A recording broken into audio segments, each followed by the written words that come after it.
Great work.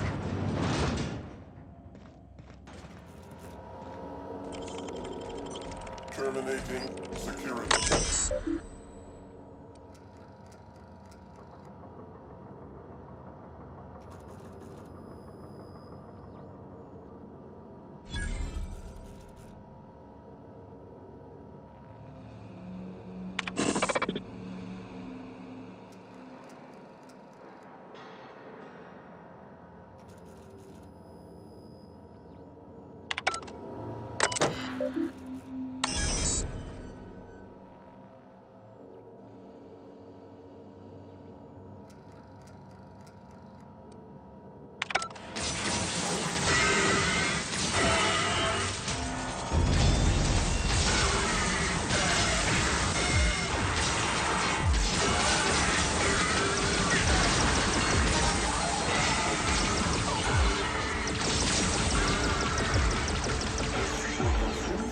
Has been terminated.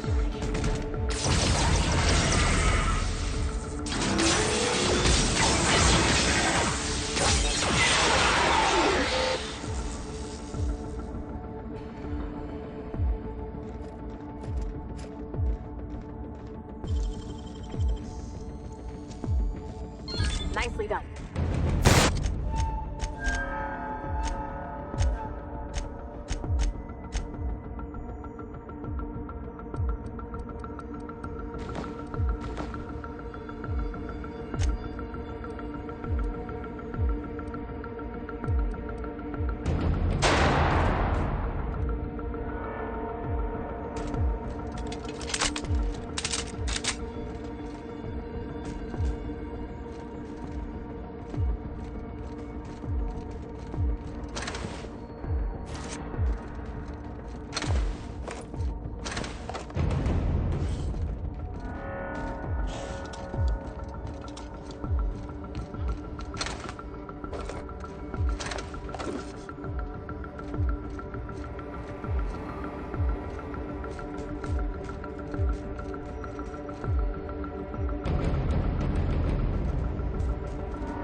Why won't you stop? Neutralized.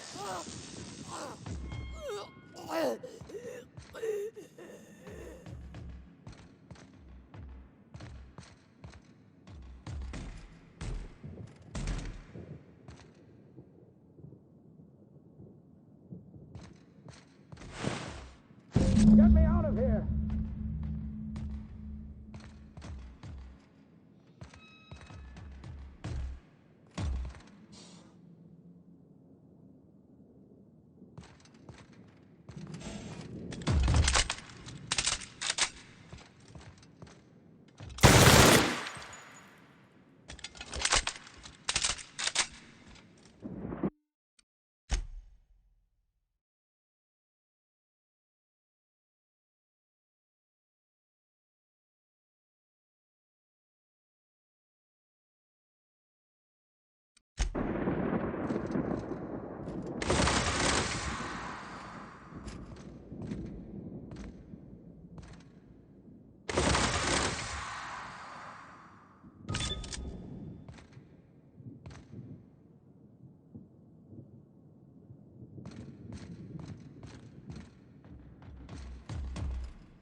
You don't know how glad I am to see you.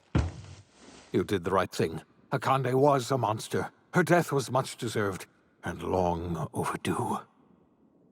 And you lunatic, you broke into the board's own fortress just to rescue one doddering old man. You are absolutely out of your mind, and I can't begin to thank you enough.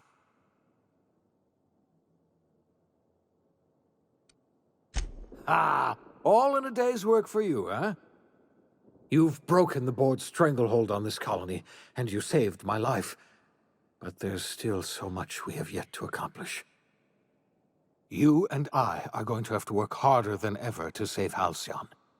I'm afraid the situation is far worse than any of us ever anticipated.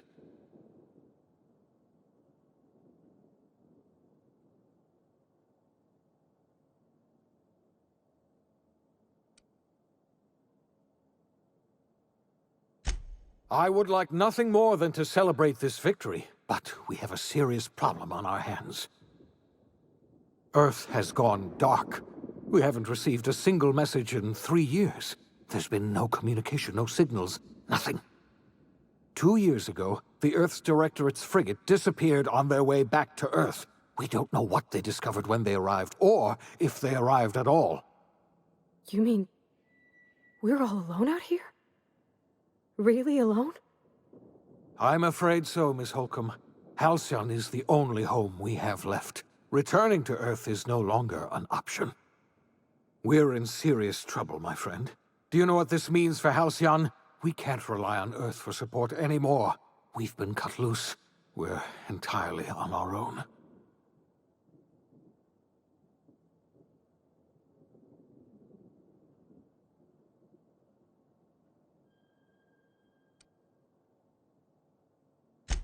Yes, certainly. I'll help however I can.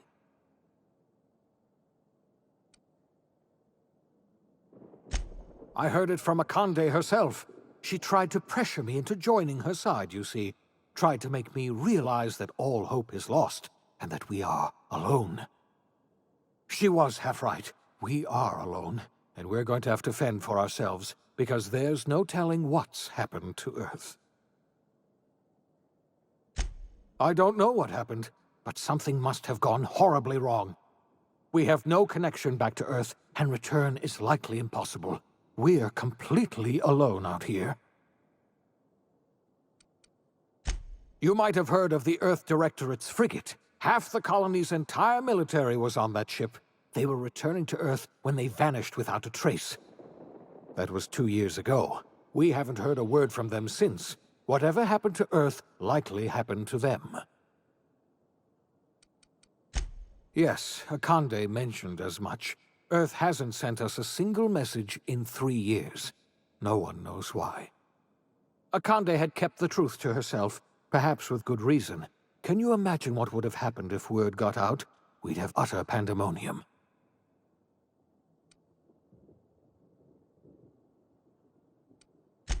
Yes, you were the one who reactivated that relay station, weren't you? Any message from Earth would have arrived unencrypted. It's been 3 years since our last message. The board tried using drones to contact Earth. Every one of those drones sent back the same encrypted message. Earth is completely silent. I wasn't trying to hide the truth from you, but after all you've done, I owe you an explanation.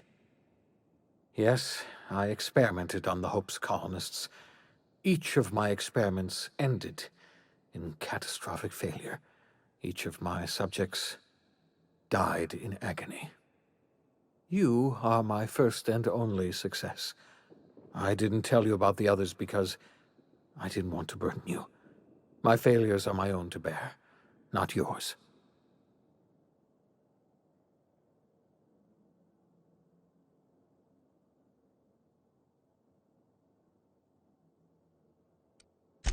I'm not asking you to forgive me. Law knows I won't forgive myself, but I'm going to try to set things right. My apologies. I need to get a hold of myself. We've far more pressing issues to worry about right now. If you have any more questions, ask me. Yes, we do. You've done a marvelous thing. You've succeeded where anyone else would have failed, including me. We must begin the revival process immediately, starting with the Hope's brightest minds, and then we're going to fix this damn colony, one problem at a time. We're going to need a leader, and I can't imagine a better person for the job than you. What do you say, old friend? Will you help us?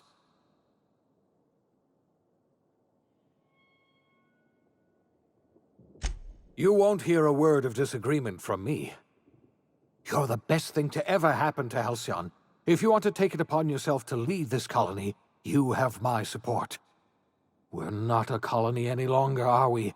Our last connection to Earth has been severed, and so we have been set free. Our future is uncertain, and no one knows what tomorrow holds. Exciting, isn't it?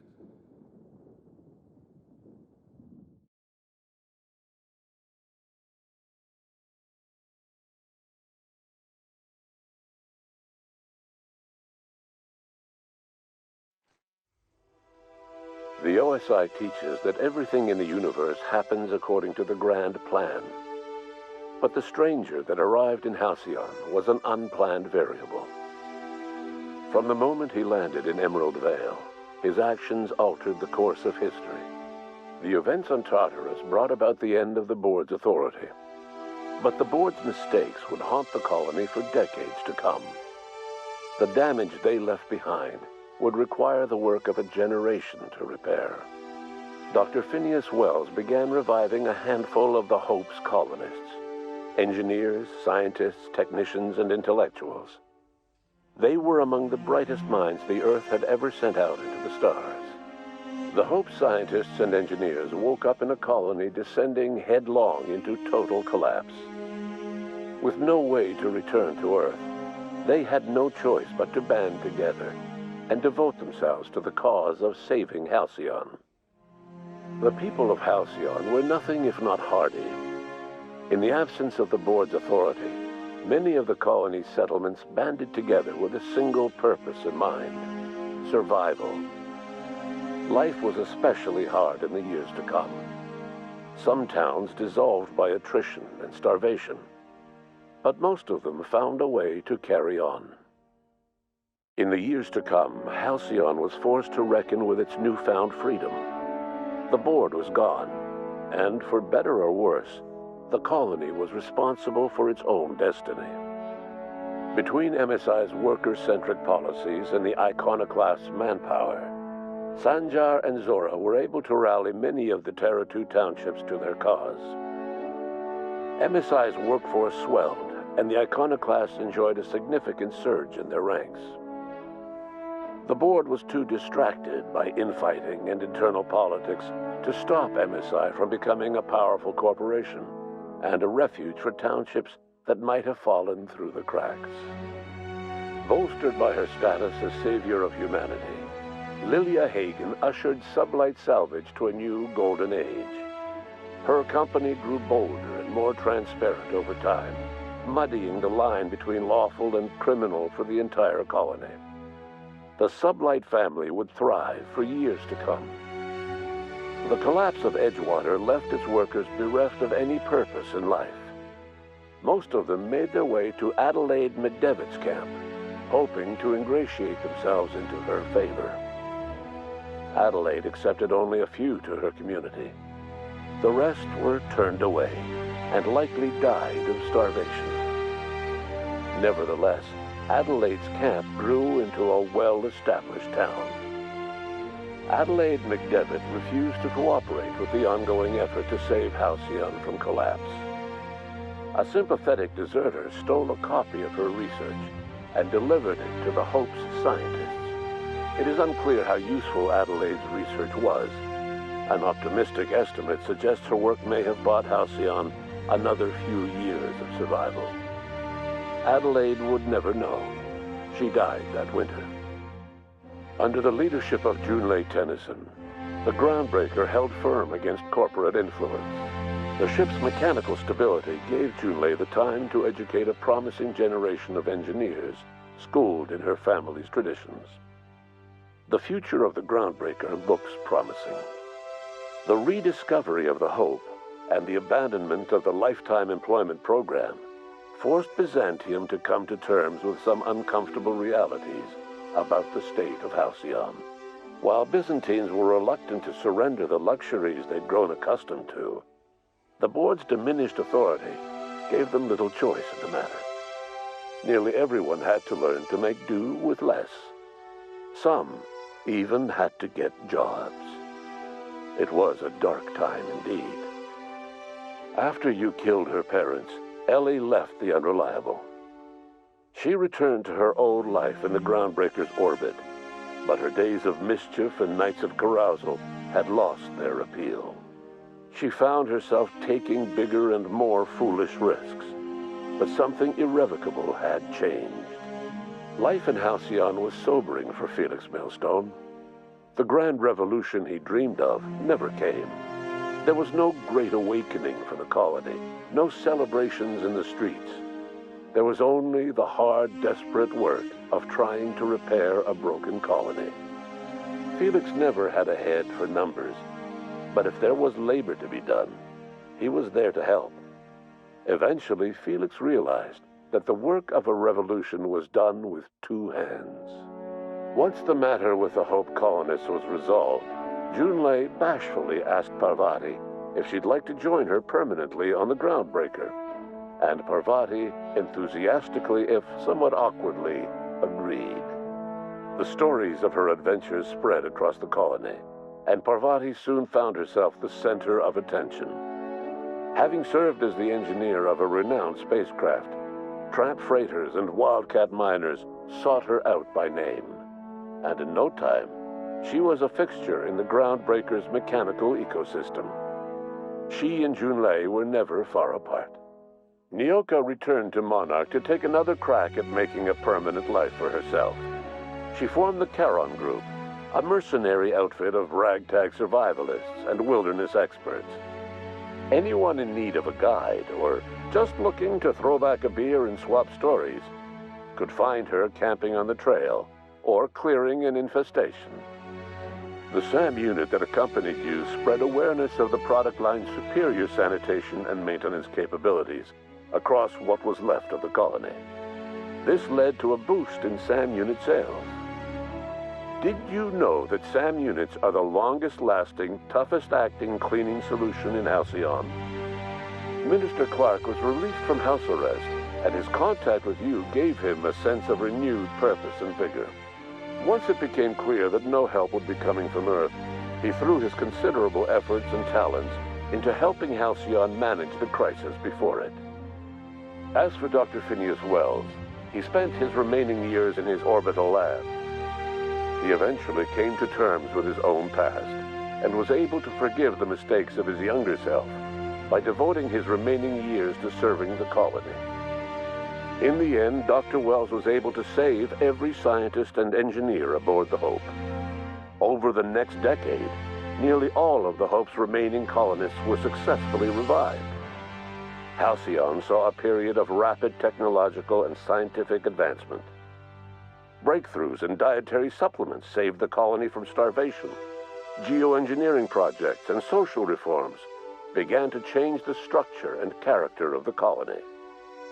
Dr. Wells laid the groundwork for the project to save the colony, but he would never live to see the fruits of his labor. He passed away a few years later. His work was carried on by the scientists and engineers he revived. Today, Halcyon has stabilized. The people of the colony work hard to adapt to their new circumstances. Nearby colonies send aid and supplies. Life will never be easy in Halcyon, but for the first time in its history, there exists a sense of real, genuine hope about the future. And what about you, the unplanned variable in the history of Halcyon? You brought an end to the chaos on Tartarus and proved yourself the most capable leader left in the colony. You administered the colony in your own image. With the old power of the board destroyed, a new government of Halcyon rose with you at its center. With your steady hand, you guided Halcyon through the turbulent years that were to follow, and helped ensure the survival of the colony until the end of your days. No one knows what's happened to Earth, and no one knows what the future has in store for Halcyon. All we know for certain is this: the name of the Unreliable and that of its intrepid captain will remain the subject of countless stories for years to come.